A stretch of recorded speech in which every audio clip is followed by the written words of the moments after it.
Usually when breaking stories for Eureka, we like to start with the characters. And since our show is very sort of arcy, there's a lot of that flow in from one to another. We have to keep in mind where everybody's at, where are our characters, what they've experienced in the previous episode, what their journey is, where we want to get to with them by the end of the season. You know, you want to think about the characters and what they're going through and try to come up with stories that'll make those be good illustrations for those arcs. But also you want to bite at the apple from any side you can get at. Come on, Joe, we have to deal with this. No, we don't.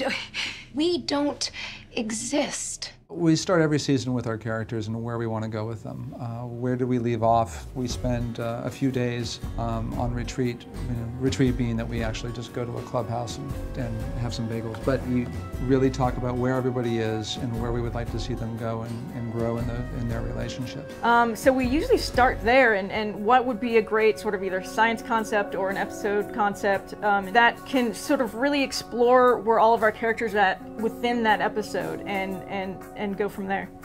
Once we've mapped those all out, then we look at all of the science ideas that we've had and see, okay, well, thematically, what would fit really well with what we want to have happen with our characters? And we sort of marry those two things as we break the episodes.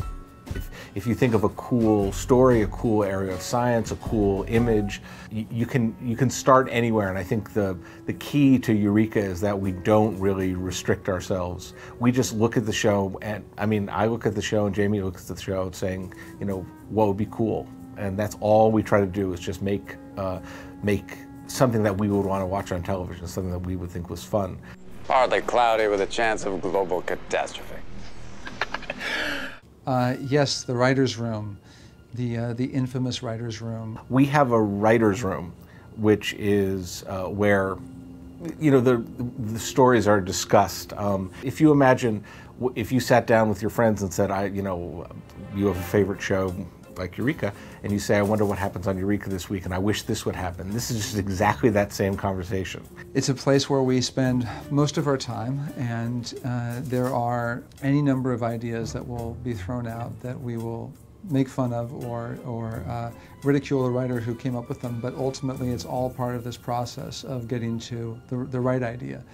The people who do it are really good at it, and so they can tease apart not just a story they want to see, but how exactly you would tell it and what are the possibilities that would come out of that story. So bringing all those people into the room with their personal experiences and their professional experiences, we talk about ideas the same way you would talk about ideas, but then we're pretty good at figuring out how to tell those ideas. That's where the skill really comes in. And we always start with, okay, well, this is the bad idea, because you want to cover yourself so you can avoid the ridicule. But we will spend, you know, roughly 2 weeks or so actually breaking down every beat of an episode. And that's like, this is the concept, what the episode is, and then we go through scene by scene, act by act, what's going to happen individually within those scenes. And then that's what becomes the framework for the outline of the episode, which the writer who's assigned to it will go off and write. And then that becomes essentially the blueprint for what will become the teleplay. Oh, it's gonna be one of those days.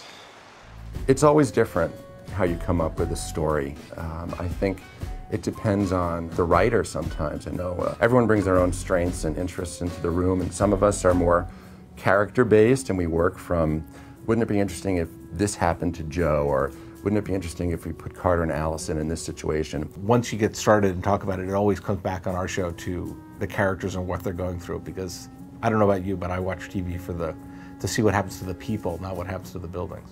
And when you mix all those elements together, you end up with something really special. And I think on Eureka we have such talented writers, and everyone has their own gift, and it's the blend of those things that makes the show what it is.